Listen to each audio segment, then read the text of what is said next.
budaya lokal, berbasis kedaerahan itu budaya lokal dengan modernisasi, sehingga masyarakat Jawa Barat tidak lupa akan jati dirinya sebagai orang Jawa Barat.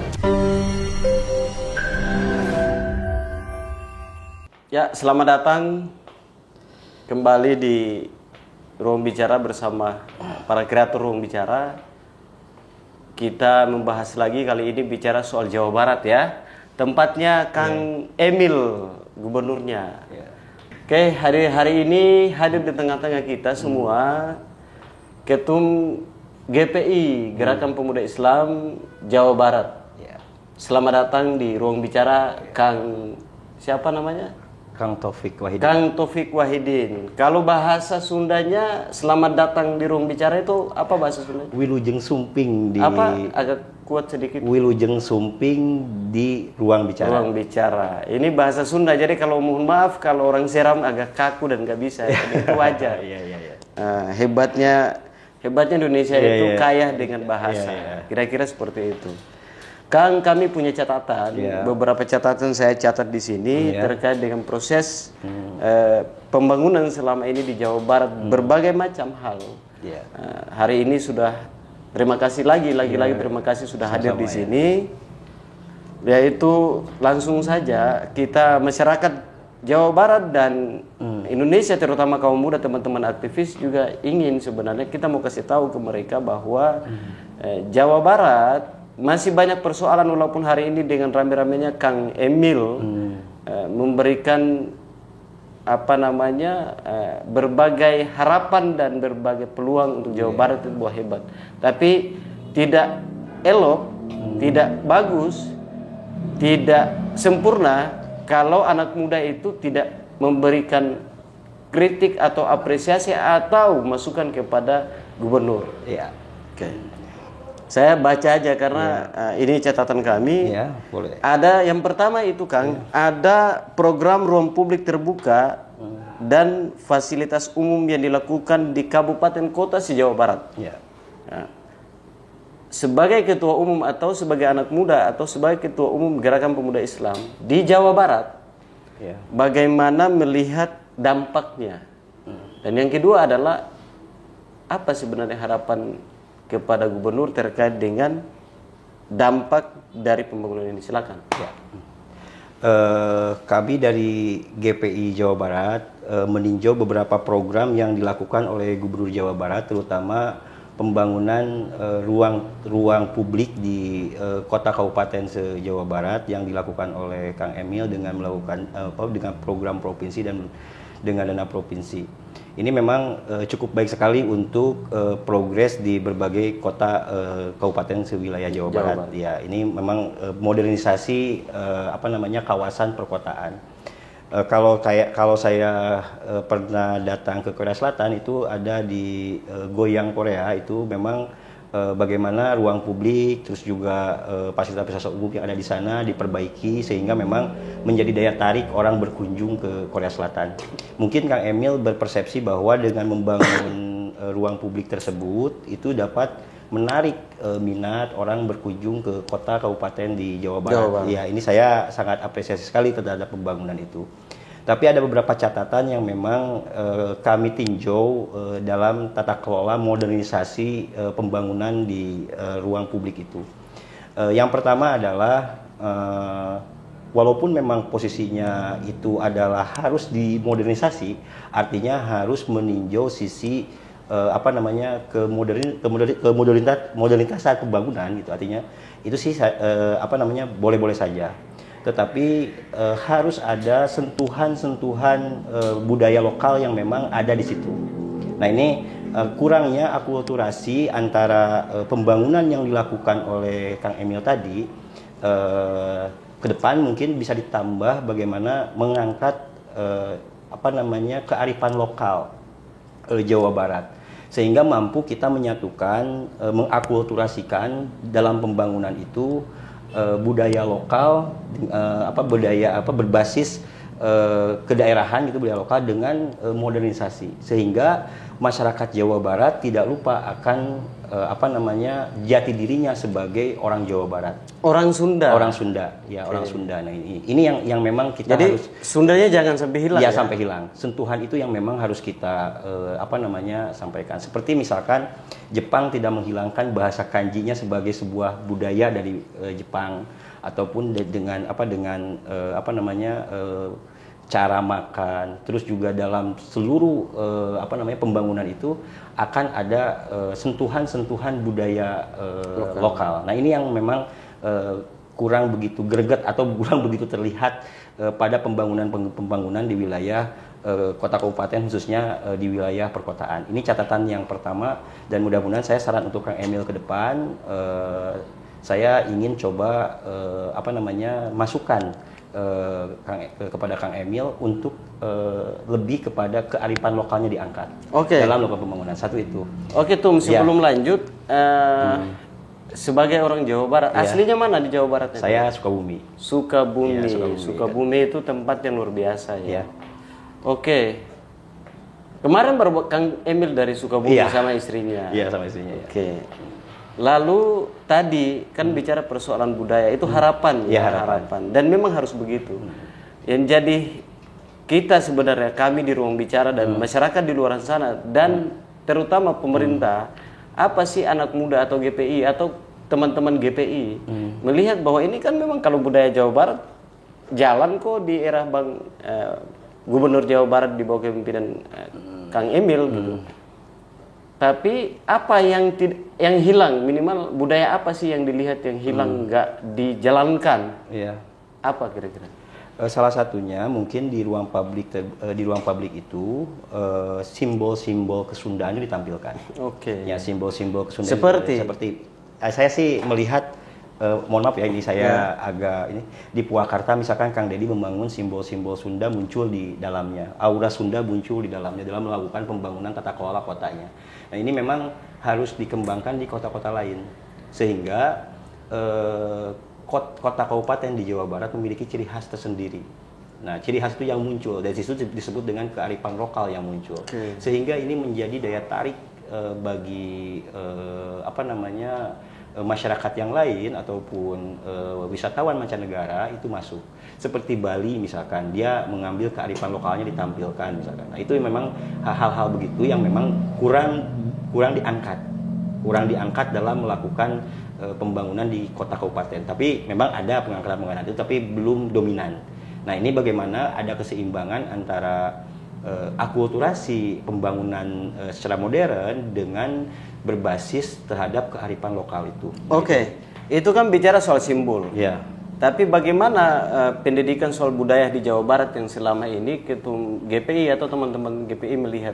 Kalau kita bicara simbol kan, ya bisa-bisa saja dipasang di pasar, budaya-budaya yang mungkin dari apalah gambar atau macam-macam ya, animasi, bisa saja itu kan gampang sekali gitu. Tapi bagaimana melihat pendidikan pendidikan kebudayaan di Bandung atau di Jawa Barat itu, apakah selama ini jalan atau tidak? Saya lihat ada yang jalan, ada yang tidak. Tapi memang ada pada komunitas-komunitas tertentu belum bisa mampu menyeluruh. Nah, misalkan komunitas tari jaipong. Nah ini, tapi kan tidak diwajibkan misalkan seluruh siswa di Jawa Barat mampu mampu menari jaipong gitu. Artinya dimasukkan dalam pendidikan formal, atau gendang pecah misalkan di Jawa Barat. Ini kan hanya sekedar ekskul saja, tidak masuk ke dalam masuk ke dalam ranah kearifan lokal, atau tidak masuk kewajiban seluruhnya harus bisa gendang pencak. Nah ini mungkin, tapi kalau untuk di pendidikan paling itu ada di ekskul yang ada di sekolah-sekolah. Dan ini bisa hilang kalau seperti itu. Bisa ke depan bisa hilang budaya ini kalau hanya cuma sebatas di sekolah dan selesai. Itu kan orang pengaruh budaya luar ini kan luar biasa. Nah ini yang memang menjadi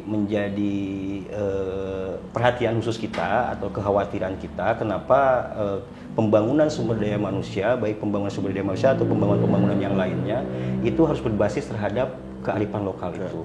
Nah sehingga bisa tumbuh gitu, artinya Terus juga saya melihat pada saat ini pembangunan yang dilakukan di Jawa Barat, khususnya di ruang terbuka hijaunya itu sudah mulai bagus. Nah itu saya apresiasi lah terhadap Kang Emil untuk persoalan itu. Artinya space untuk penghijauan ada, space untuk taman ada gitu. Artinya itu saya sangat apresiasi. Tinggal tadi sentuhan kearifan lokalnya ditingkatkan saja. Nah, itu mungkin saran saya. Tadi kalau untuk di pendidikan memang harus secara kontinu budaya lokal itu ditumbuhkan di tiap masyarakat atau di tiap siswa-siswa kita mengenal seluruh budaya-budaya yang ada di Sunda. Tapi ini kan spesifiknya bukan hanya pada tarian, bukan hanya pada bahasa, pada perilaku, pada ramah tamah, kan itu termasuk budaya. Termasuk juga pada bangunan-bangunan yang dibangun di Jawa Barat. Nah itu karena yang disebut definisi budaya itu adalah hasil karya karsa manusia, itu adalah budaya. Betul. Nah itu jadi posisinya di seluruh level itu harus diakulturasikan. Diakulturasikan. Nah ini mungkin yang ingin saya sampaikan dan saran kepada Kang Emil ke depan agar kita mampu dapat membangun Jawa Barat tanpa menghilangkan jati diri Sunda. Betul. Nah, Oke, itu tadi bicara persoalan budaya. Kamu catatan banyak, bukan banyak, sedikit. Tapi sedikit. Semoga ini bisa bermanfaat khususnya untuk masyarakat Indonesia dan informasi kepada pemerintah terutama agar bisa menjadi perhatian begitu. Karena memang di dunia digital hari ini semua budaya di Indonesia ini sudah dirasuki oleh budaya-budaya luar. Makanya kalau orang Jawa Barat di mana saja, contoh Ketum GPI ketika kita ketemu di Jakarta, lalu kebiasaan atau budaya Sundanya hilang, maka ya jangan sombong bilang kamu orang Jawa Barat kalau kamu menghilangkan budayamu itu gitu. Gitu. Lalu kita kembali ke catatan kami, Ketum. Nah, saya melihat dari hasil penelusuran kami dan beberapa informasi yang kami dapatkan di Jawa Barat itu begini. Di Jawa Barat itu potensi anak muda luar biasa. Jadi tapi ini keluhan sebenarnya kami dapatkan juga bahwa anak muda di Jawa Barat itu, jadi di Jawa Barat itu KKN-nya sebenarnya masih tinggi. Dari informasi yang kami dapatkan, bahwa contoh aja Ketum masuk jadi salah satu pegawai melamar di perusahaan tertentu. Tetapi karena nggak ada orang dalam, ini nggak bisa. Dan itu informasi yang kami dapatkan ada. Begitu. Ini bagaimana responnya? Itu. Memang ini Dinas Ketenagakerjaan harus memang fokus untuk ini, terutama di kota kabupaten, karena memang ada indikasi demikian. Tetapi memang secara spesifik saya belum menemukan laporan itu, tapi ini dari ruang bicara ada laporan itu. Memang ini harus kita tinjau, harus kita jadi perhatian khusus, karena kemampuan bekerja seorang yang memang berkualitas tinggi akan kalah dengan orang yang nantinya memiliki koneksi. Nah ini yang memang harus kita tinjau ulang di Dinas Tenaga Kerja sama di Dinas Kerja Kota Kabupaten, karena memang posisinya memang itu menjadi, memang saya juga sempat ada kasus-kasus demikian ya yang masuk ke teman-teman GPI dan sempat menjadi diskusi-diskusi hangat di tingkat GPI. Kan ini perkembangan industri yang ada di Jawa Barat. Nah, perkembangan industri yang ada di Jawa Barat tidak berbanding lurus dengan generasi kerja yang ada di Jawa Barat, gitu artinya. Maka otomatis persaingan semakin ketat. Dan tentunya tadi koneksi akan menjadi sebuah jalan untuk mempercepat dia mendapat pekerjaan. Dan akhirnya orang-orang yang berpotensi tadi, yang ikhlas berpotensi mau bekerja untuk Jawa Barat itu tidak dilibatkan. Nah itu. Nah ini masalah. Nah ini harus fokus, harus menjadi perhatian khusus dari Dinas Ketenagakerjaan dan beberapa di kota kabupaten juga, di provinsi juga, untuk dapat mengidentifikasi di tiap pabrik-pabrik, di tiap industri, di tiap lapangan kerja, bagaimana proses rekrutmen tenaga kerjanya, apakah sehat atau tidak sehat. Nah ini penting karena menyangkut tentang penyerapan tenaga kerja yang ada, potensi-potensi tenaga kerja yang ada di Jawa Barat. Nah ini juga kan sehingga kalau misalkan nanti yang berpotensi dan yang memang berkualitas tinggi dan berqualified dan memiliki expert dalam bidangnya, maka pekerjaannya pun akan baik hasilnya. Kalau hasil nanti koneksi misalkan tidak expert dalam melakukan pekerjaannya, itu juga hasilnya akan buruk terhadap hasil pekerjaannya. Maka harapannya untuk Jawa Barat ke depan lebih baik itu nggak bakalan sampai. Iya, nggak bakal sampai. Karena apa? Karena dikelola oleh bukan expert atau bukan ahlinya. Nah ini yang memang harus kita coba tinjau dari sisi dinas tenaga kerja, dan kami pun akan mengawal, akan terus menjadi kontrol sosial dan agen perubahan untuk kebijakan-kebijakan pemerintah ini, termasuk juga di bidang ketenagakerjaan. Nah, GPI Jawa Barat insya Allah akan mengawal itu. Nah, ini memang harus, karena apa? Karena menyangkut nanti pembangunan di Jawa Barat yang berkualitas. Nah, itu satu. Ada lagi catatan yang kami dapatkan di tengah-tengah pandemi ini. Keluhannya ternyata di Jawa Barat itu bantuan sosial di masa pandemi ini tidak merata. Saya nggak tahu GPI punya informasi atau tidak, tapi ini kami mau konfirmasi bahwa benar ada atau enggak. Tapi kan kami tidak punya akses ke gubernur atau ke lembaga terkait di Jawa Barat. Mumpung ada anak muda dari Jawa Barat di sini, kalau ada itu harus bagaimana? Karena memang Jawa Barat ini penduduknya banyak, terus yang kedua wilayahnya luas, tentunya pemberian bantuan juga tidak dapat diukur merata. Nah itu yang memang kita juga agak bingung mengkritisinya. Karena apa? Karena memang posisi anggaran dari Jawa Barat mungkin dengan jumlah masyarakat penduduk yang akan dibantu juga kan kita bisa ukur kemampuan pemerintah dalam membantu itu. Nah ini yang jadi persoalan memang yang harus disambungkan antara pemerintah dan masyarakat. Namun saya lihat ada beberapa kali saya lihat ada broadcast dari pemerintah Provinsi Jawa Barat, itu Pak Ridwan Kamil, di mana di situ dicantumkan siapa yang terkena dampak COVID mendaftar dan langsung dapat bantuan. Dan itu mungkin agak membantu di tingkat masyarakat untuk melakukan menerima bantuan itu. Nah ini untuk pemerataan bantuan demikian. Saya sih ada beberapa program yang saya apresiasi terhadap Pak Ridwan Kamil, walaupun ada beberapa program yang perlu dioptimalkan kembali, dioptimalkan kembali dalam bantuan kepada masyarakat. Tapi untuk urusan COVID ini, saya lihat memang karena memang ini pandemi, terus juga ini dalam kondisi mendadak, artinya dalam bahasa Arab itu ada rusuh. Tetapi memang dana yang sudah turun, yang dilakukan bantuan perlu diawasi. Nah itu perlu diawasi sejauh mana efektivitas bantuan dan sejauh mana bantuan itu sampai kepada sasaran. Tapi untuk pemerataan, saya rasa ini harus ada peninjauan dari berbagai aspek. Karena nanti multi tinjauan, multi persepsi bagaimana proses pemerataan ini gitu, dalam menerima bantuan itu. Nah itu mungkin untuk proses bantuan. Tetapi yang saya alami adalah sejenis broadcast yang memang menyebar di seluruh warga masyarakat, dan itu tinggal melapor saja, langsung dikirim dari sana, langsung dikirim dari Bandung ke berbagai kota kabupaten untuk menerima bantuan. Untuk merata atau tidak merata, ini perlu tinjauan khusus. Gitu. Oke. Di Jawa Barat itu kan dari dulu, ya mohon maaf, banyak gerakan radikal yang diduga lahir dari sana.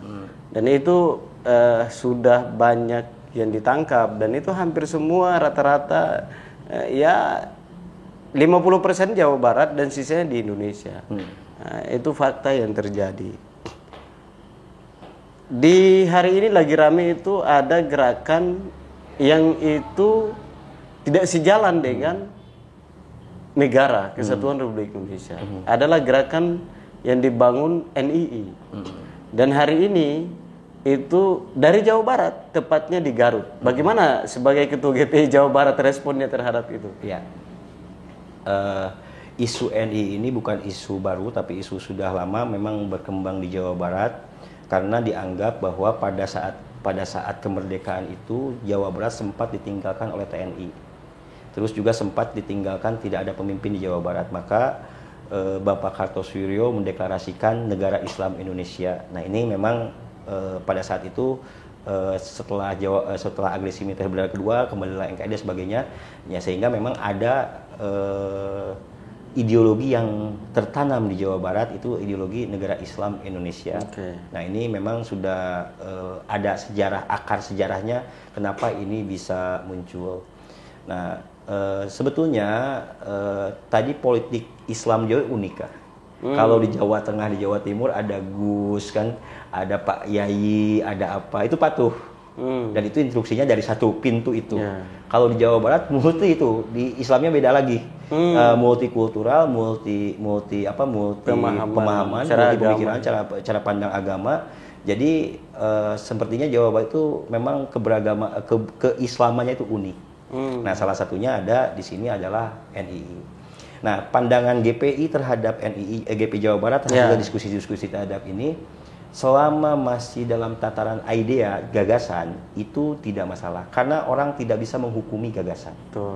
Gagasan itu bersifat bersifat di dalam alam ide. Jadi kalau sudah berbentuk gerakan konkret, misalkan NII membuat gerakan bersenjata, ataupun NII melakukan coup militer, ataupun NII merebut sebuah wilayah. Nah, ini baru membahayakan NKRI karena gagasan itu berkembang. Kenapa ada teori-teori di kampus itu, beberapa teori-teori tentang negara, ada teori komunisme, ada teori apa, itu teori gagasan. Harusnya ditangkap juga di kampus kan, tapi tidak.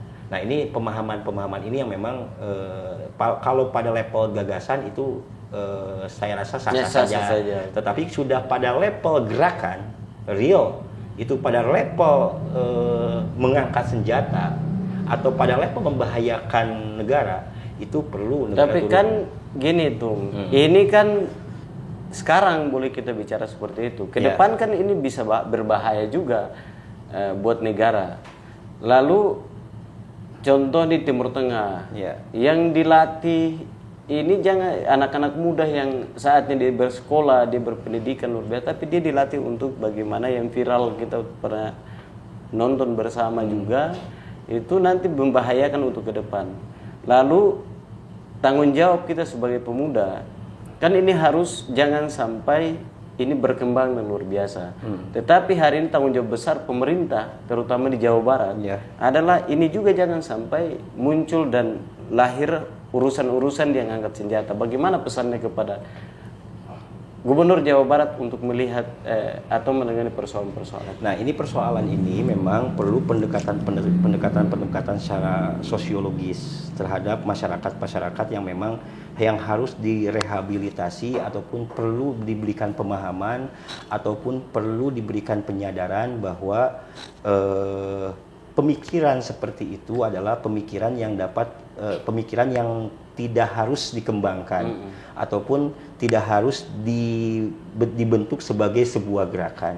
Nah, ini kan beberapa upaya-upaya pemerintah kan sudah ada ya, untuk melakukan ini kan anti radikalisme dan sebagainya, dan terus juga ada sebagainya. Saya saran sih melakukan pendekatan persuasif. Karena apa? Radikalisme. Tapi memang saya bingung juga. Ini kan ngobrol radikalisme. Tidak ada agama yang tidak radikal. Semua agama itu radikal. Manusia pun radikal. Manusia radikal. Ini yang saya maksud, di mana kita harus menjelaskan ini adalah radikalisme yang membahayakan itu. Nah, ini yang jadi polemik kan itu. Tetapi tadi, kalaupun untuk persoalan NII berniat membuat negara Islam Indonesia, dan pada saat ini kita telah bersatu di NKRI, kita tinggal bagaimana melakukan pendekatan persuasif terhadap mereka bahwa kita sudah ada di NKRI ini. Nah, itu gerakannya mungkin nanti tidak akan yang dilakukan oleh pemerintah, oleh masyarakat, oleh oleh organisasi Islam untuk dapat menekan itu. Nah, Tom, petani ya, Ya. maksudnya di kampung Ya. itu walaupun ketum tidak punya lahan padi dan apa namanya, Ada juga sih sawah lah ada ya, juga. tidak sebesar orang-orang di luar Iya, sana, tapi pasti lahir dari seorang petani Iya, ya, Pak, saya sebagai lahir dari ayah dan dari leluhur mungkin petani. Ya. Hari ini bagaimana melihat persoalan yang dialami ya? Kalau saya mau ingin sampaikan bahwa pernah saya di Cililin di Bandung Barat, pernah mengadvokasi di tahun 2010 mengadvokasi petani Ya. soal harga pupuk, dan itu sangat sedih soal air, aliran air di sawah. Saya nggak tahu sampai sekarang kalau memang ada atau ketum lebih paham lah karena tinggal di sana, hidup di sana, bagaimana melihat kebijakan pemerintah terhadap para petani di Jawa Barat hari ini. Ya, kita kan bisa bagi nih petani ya. Ada petani, ada buruh tani. Oke. Nah, kalau petani itu memang orang yang memiliki lahan dan bercocok tanam. Kalau buruh tani itu orang yang menjadi bertani di lahan orang. Ya. Nah, ini kita coba nanti kita pisahkan antara petani dan buruh tani. Nah, ini kita akan sentuh yang mana. Pertama, kalau disentuh petani atau disentuh buruh tani. Nah, pemerintah melakukan kebijakan apa di buruh tani? Pemerintah melakukan kebijakan apa di petani? Nah, ini yang memang kita harus nanti kita dalami lah. Itu yang harus kita dalami. Saya lihat upaya-upaya pemerintah Jawa Barat untuk meningkatkan pertanian cukup baik. Nah, cukup baik karena ada yang disebut dengan, tapi nanti ada catatan. Oke. Ada catatan. Ada yang disebut dengan petani milenial. Nah, ini kan Itu program pemerintah Jawa Barat. Jawa Barat, Oke. petani milenial, di mana para pemuda ini dididik untuk mampu kembali percaya diri menjadi petani gitu. Nah, itu kan disebut dengan petani milenial. Untuk langkah awal bagus.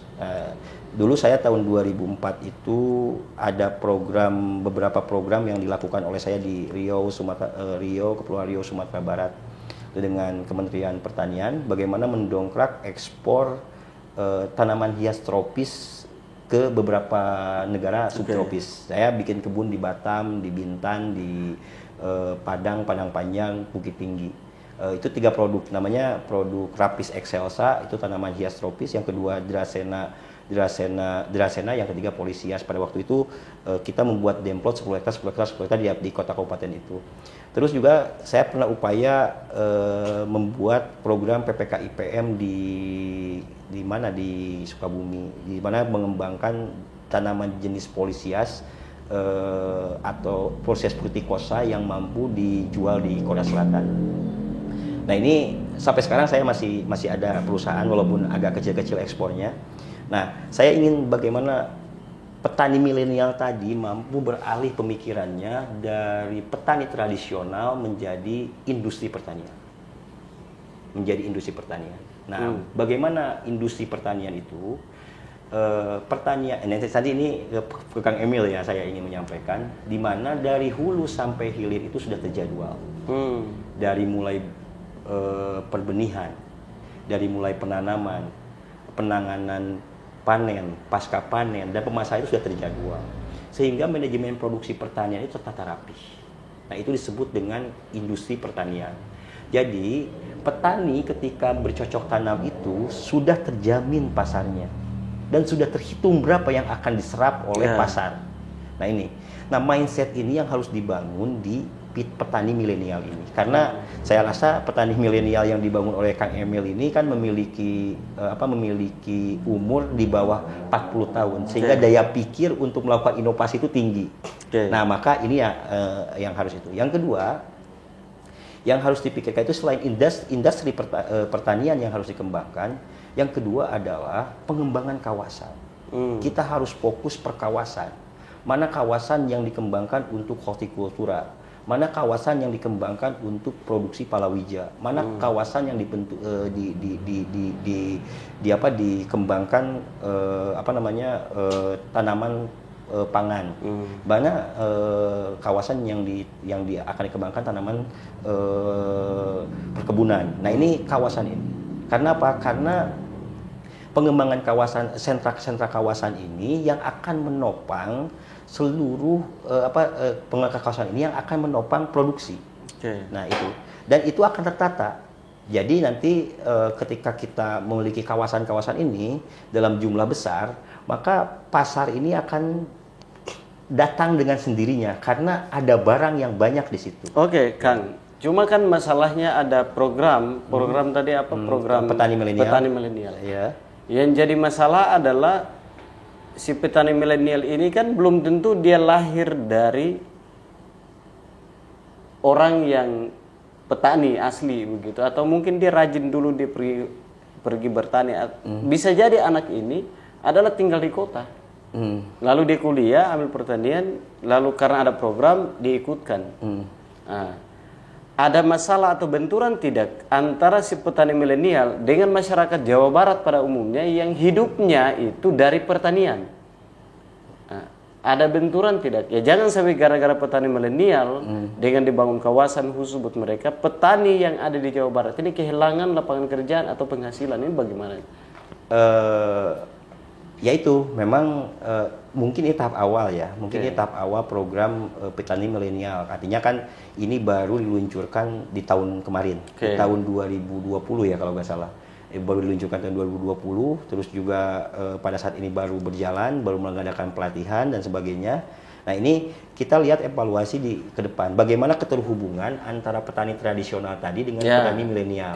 Nah ini kenapa saya tadi kenapa harus punya inisiatif dari petani milenial untuk dapat merubah kultur pertanian?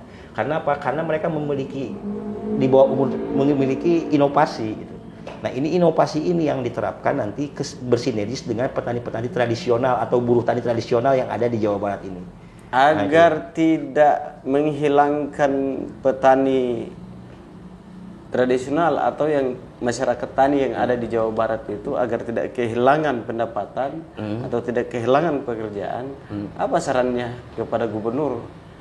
Nah ini tinggal koneksivitas antara petani milenial dengan petani tradisional tadi. Atau kolaborasi kolaborasi antara petani milenial dengan petani petani tradisional tadi yang telah memang bertahun-tahun bertani turun temurun yang bercocok tanam ya. Ini yang memang yang harus kita coba lakukan karena apa? Manajemen produksi ada di situ. Keahlian bertani dan pemahaman tentang pertanian ada di situ. Cuman memang posisinya kita harus mengadakan program secara cepat untuk dapat mendongkrak pertanian ini.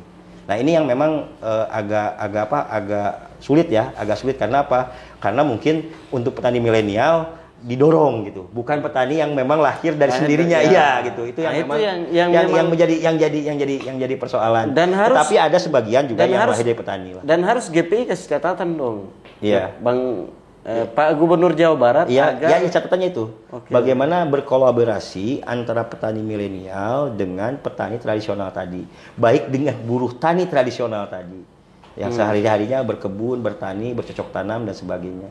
Dan mungkin juga lahan-lahan yang pada saat ini tidak produktif, nah itu coba dikembangkan untuk menjadi sentra kawasan pertanian yang memang produknya dalam jumlah besar lah gitu. Seperti ya saya sih kalau di Alsmir tulip itu dalam beberapa hektar gitu kan. Kalau di beberapa negara seperti Ekuador gitu kan, kembangnya berapa hektar gitu. Nah begitu mudah-mudahan ini bisa terwujud di Indonesia sehingga manajemen produksi terjamin, maka pangsa pasar pun akan datang dengan sendirinya karena dia akan terjamin produknya ada ketika datang ke sentra produksinya. Nah ini yang perlu disinergiskan. Inovasi ini yang harus sampai kepada petani milenial itu. Dan pemerintah Jawa Barat harus lakukan. Iya. Oke, Kang. Bicara soal budaya tadi, bicara soal pertanian dan Jensade tadi sudah dijelaskan. Jawa Barat adalah provinsi yang luar biasa besar penduduknya gitu. Tapi bagaimana melihat kemiskinan di sana? Apakah masih ada nggak kemiskinan di Jawa Barat itu? Oh ya, ini harus diakui lah ya, Harus diakui apa ini? Masih kemiskinan banyak atau tidak? Ada kan kita coba lihat ya, ada proses kemiskinan itu kan ada beberapa macam. Ada yang dimiskinkan, ada yang memang miskin. Nah, Dimiskinkan itu memang karena kondisi ya. Kalau memang miskin itu memang karena misalkan memang dia apa namanya Malas. dia malas atau apa kekurangan itu kan dimiskinkan. Memang cukup tinggi. Tetapi memang ini saya lihat ada beberapa program di Jawa Barat untuk menunjang apa namanya orang-orang, mohon maaf ya, miskin tadi itu. Saya tidak menyebutkan karena miskin pun tinjauannya akan berbeda. Ya. Seperti misalkan Rutilahu. Apa itu? Itu Rutilahu itu program pembangunan rumah yang dilakukan oleh Provinsi Jawa Barat di kampung-kampung gitu, di kampung-kampung untuk apa namanya agar rumahnya yang kumuh itu menjadi bagus. Ya minimal layak huni lah gitu.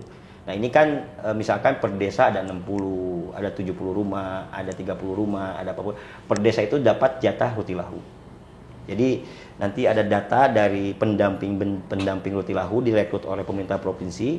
Jadi nanti di situ data itu diberikan kepada pemerintah provinsi, nanti turunkan anggaran untuk membangun rumah-rumah tadi. Nah itu penanganan yang dilakukan oleh pemerintah Jawa Barat terhadap penekanan kepada miskin. Tetapi penekanan terhadap angka kemiskinan ini memang harus dilakukan secara kontinu. Tadi untuk fasilitas hidupnya ya, tapi untuk menaikkan dia menjadi orang yang tidak, mohon maaf, miskin lagi, maka ini perlu kerja keras dari pemerintah Provinsi Jawa Barat itu. Bagaimana menyediakan lapangan kerja, ya bagaimana memberikan bantuan usaha terhadap masyarakat, bagaimana belanja negara dibesarkan di Jawa Barat. Bukan sudah ada bantuan usaha itu masif di Jawa Barat UMKM? Ya, ada UMKM masuk di Jawa Barat, itu upaya. Kenapa saya tadi ngobrol harus kontinu dan harus memang benar kerja keras. Nah, itu ada upaya itu untuk itu. Nah, ini yang harus benar-benar fokus untuk mengentaskan kemiskinan. Tapi kan kemiskinan ini adalah persoalan yang klasik ya. Persoalan yang klasik di Republik ini persoalan yang klasik di Republik ini. Jadi ini harus kerja keras pemerintah untuk dapat meningkatkannya, terutama dari sisi pendidikan anak-anaknya itu harus ditingkatkan lah dengan beasiswa dan sebagainya. Sehingga nanti tidak miskin lagi lah gitu. Ya, jadi kalau Indonesia ini kan semangat petaninya itu datang, gagasan besar yang dikeluarkan oleh Bung Karno itu kan datang dari Jawa Barat kalau saya nggak salah. Jangan sampai Jawa Barat dengan lahan yang luar biasa, petaninya ada, tapi miskin. Padahal gagasan besar soal pertanian, semangat bertani itu kan dari Jawa Barat, kalau saya nggak salah. Ya, itu kira-kira begitu. Apakah GPI tidak merasa risih ketika melihat petani banyak miskin? Kan ini jadi masalah, atau pemerintah Jawa Barat? Mungkin yang disebut dengan gagasan marhainisme itu memang lahir dari Jawa Barat ketika Soekarno turun dari dokarnya, apa yang ditanyakan, maka lahirlah gagasan marhainisme. Memang lahir dari Jawa Barat. Tapi tadi mudah-mudahan lah saya dengan upaya petani milenial yang dilakukan oleh Pak Ridwan Kamil ini dapat mengembalikan kembali jati diri masyarakat Jawa Barat untuk mampu mengelola lahan-lahan untuk menjadi sentra-sentra produksi pertanian, sehingga Jawa Barat menjadi lumbung ketahanan pangan di Indonesia. Gitu. Jangan sampai gagasannya dari Jawa Barat, semangatnya Jawa Barat, malah petani di Jawa Barat itu miskin. Iya, gitu. Ini kan masalah. Itu masalah. Oke, Kang. Sebagai generasi muda, ini tadi ini catatan catatan buat dari GPI dan diskusi kita ini. Ketua GPI Jawa Barat dan semua para pengikut dan pecinta ruang bicara yang sangat kami banggakan. Mumpung ketua GPI ada di sini sebagai generasi muda, orang maling itu kan atau diduga maling itu kan gak bagus. Di Jawa Barat, Kang Imli itu luar biasa kerjanya. Tiba-tiba di saat dia kerja keras untuk pemberantasan korupsi, untuk pembangunan, ada OTT terhadap Wali Kota Bekasi. Apa responnya? Apa responnya dan apa pesannya? Saya minta, karena ini orang Jawa Barat dan ini di Jawa Barat, jawabannya pakai bahasa Sunda aja. Apa responnya dan pesannya terhadap pemerintah Jawa Barat, respon terhadap masalah OTT itu, dan pesannya terhadap pemerintah Jawa Barat dan seluruh masyarakat Jawa Barat. Pakai bahasa Sunda. Oh iya, boleh. Jadi saya Abdi merespon terhadap OTT yang ada di Jawa Barat. Saya jujur terhadap korupsi, GPI Jawa Barat memang sangat fokus. Dan kita akan mendukung KPK untuk memberantas korupsi. Karena apa? Korupsi itu adalah penyakit di dalam tubuh bangsa ini yang sulit untuk bangsa ini berkembang karena ada korupsi itu. Nah, saya untuk respon terhadap penangkapan itu, jujur, saya setuju. OTT itu dilakukan dan saya GPI Jawa Barat sangat mendukung terhadap KPK. Bahkan harus terus diawasi pemerintah kota kabupaten dalam bekerja membangun Jawa Barat. Ketika memang ada korupsi, maka tindak. Karena ini adalah persoalan moral dan persoalan pengkhianatan terhadap masyarakat. Nah, ini yang harus kita tinjau. Karena apa? Tidak akan mungkin kita dapat berkembang ketika korupsi berkembang di sebuah bangsa atau di sebuah daerah. Jelas, itu kepala daerah membawahi kepala dinas. Kepala dinas membawahi kecamatan-kecamatan. Ketika kepala daerahnya korupsi, maka ke bawahnya pun, artinya saya tidak menganggap mereka korupsi, dimungkinkan. Diduga, dimungkinkan saja.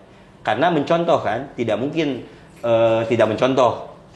Ini, nah gitu kan, artinya cenderung begitu. Nah, artinya posisinya jangan sampai Jawa Barat ini korupsi berjamaah begitu. Jangan sampai Jawa Barat ini korupsi berjamaah. Okay. Artinya, sehingga saya sepakat terhadap KPK untuk mengawasi proses pembangunan yang ada di Jawa Barat. Nah ini, karena apa? Karena posisinya korupsi itu sebuah pengkhianatan terhadap bangsa ini. Oleh sebab itu, Abdi orang Jawa Barat sangat setuju terhadap tindakan-tindakan yang dilakukan oleh KPK terhadap pemberantasan korupsi. Itu pun memang dengan catatan-catatan tertentu lah yang ada di KPK. Itu mungkin. Nah, pesannya untuk masyarakat pakai bahasa Sunda. Ya.